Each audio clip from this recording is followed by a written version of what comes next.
What's up, guys? Day 25. Today we're talking about practicing intentional spending. And what exactly does that mean? I remember a time in Austin, Texas, Katharina and I, it was around Christmas, and there was a Salvation Army guy ringing the bell outside of a Macy's store.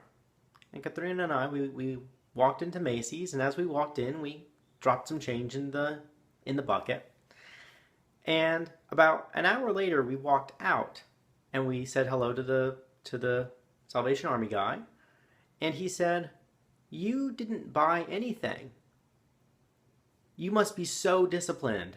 I've been standing here all day long. People walk in empty-handed, they walk out with a shopping bag. But you alone didn't do that." And I thought to myself, how very interesting, because Katharina and I are very intentional about our spending. So we really only spend money if it's something that we know is going to bring us joy, if it's going to bring us happiness.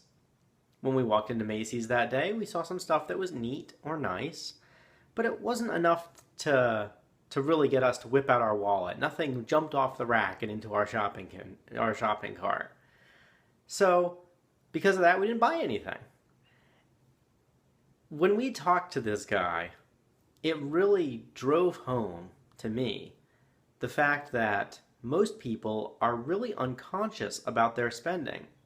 If they have money in their wallet or in their purse or on their credit card, they just go spend that money.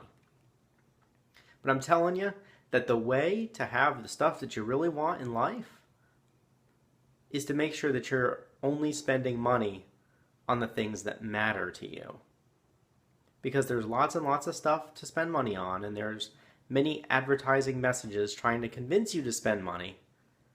But the fact is that unless you actually want the thing, it's not going to bring you the pleasure that the advertiser says it's going to bring you.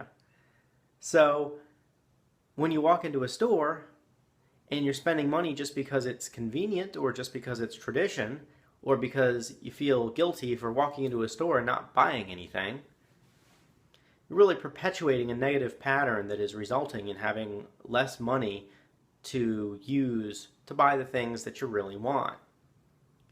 And a really powerful tool that Katharina and I both use in order to practice intentional spending is simply to wait when we have the desire. We get the desire for the thing, and we just wait. Sometimes it's 24 hours, sometimes it's just a few minutes.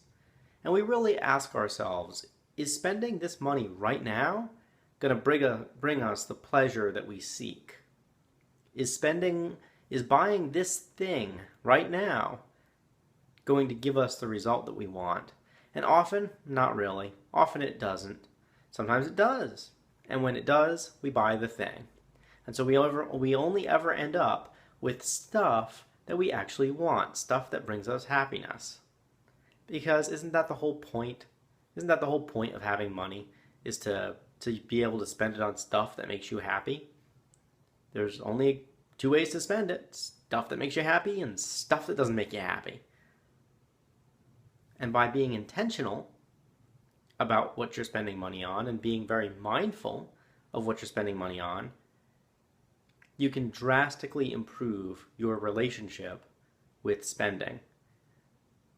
A lot of personal finance people will talk to you about how important it is to minimize spending.